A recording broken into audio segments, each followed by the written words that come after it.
तो इतना आनंद फानन में ये बिल लाए हैं, ये बिल्कुल उसी तरीके से है जैसे ईडी, सीबीआई, इनकम टैक्स को अपने मुख्यालय में भारतीय जनता पार्टी ने बिठाया हुआ है। उस बिल का हम लोग सब विरोध कर रहे हैं। जेपीसी में भी जब आएगा उसका विरोध होगा। ट्रम्प जी अपनी मनमानी करे जा रहे हैं, दुनिया देख रही है उनकी मनमानी किस तरीके से चल रही है। रामलला के दर्शन करने पहुंची हूँ, ये मैं अपना सौभाग्य मानती हूँ कि आज अयोध्या आने का मुझे मौका मिला है और उम्मीद करती हूँ अच्छे दर्शन मिलेंगे। भगवान श्री राम हमें भी आशीर्वाद देंगे और आने वाले समय में देश के लिए भी, देश के विकास प्रगति में भगवान श्री राम का आशीर्वाद देश के लिए बना रहेगा।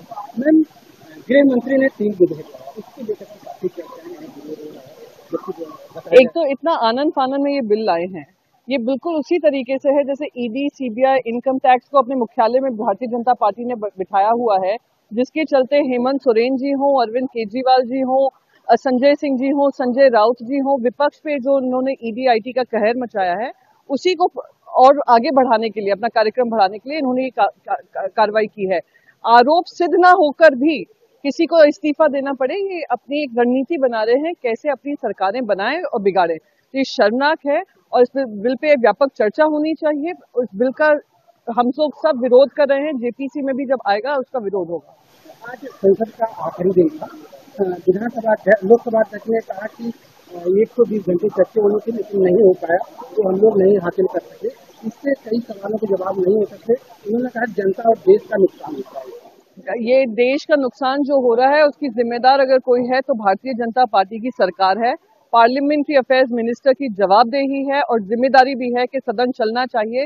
जो विपक्ष की मांग थी कि चर्चा जो होनी चाहिए, क्यों व्यापक चर्चा नहीं होने दी, क्यों इस तरीके के बिल्स पास किए गए हैं इतने विरोध के बावजूद, तो दिखाता है कि ये सरकार ही है जो पार्लियामेंट का समय बर्बाद करती है, नष्ट करती है। जिनको पार्लियामेंट की प्रोसेस पे ही भरोसा नहीं है, वो लोग इसी तरीके का काम करेंगे और स्पीकर हमें आकर इस तरीके के लेक्चर देंगे। ट्रम्प जी के टैरिफ को लेकर के कैसे देखते हैं? नहीं, ट्रम्प जी का जो टैरिफ है, ट्रम्प जी अपनी मनमानी करे जा रहे हैं, दुनिया देख रही है उनकी मनमानी किस तरीके से चल रही है। पर जो खास करके देश हमारे भारत के लिए कर रहे हैं, टैक्स लगा रहे हैं। चाइना हमसे ज्यादा तेल खरीदता है रशिया से, टर्की खरीदता है, बहुत सारे देश ऐसे हैं जो उसका फायदा उठाते हैं, हमसे तेल खरीदते हैं और वो हम पे टैरिफ लगा रहे हैं। कहीं ना कहीं दिखा रहा है कि जो दोस्ती यारी थी, howdy Modi, bring back Modi हो रहा था और दूसरी तरफ हाउडी ट्रम्प हो रहा था, तो पता चल रहा है कि दोस्ती किसी काम की नहीं रही। वायरल हो रही है, आखिरी सवाल कुछ नहीं, वो दोस्ती में नाराजगी भी चलती है, इस तरीके की बातचीत भी चलती है और कुछ नहीं है। Thank you.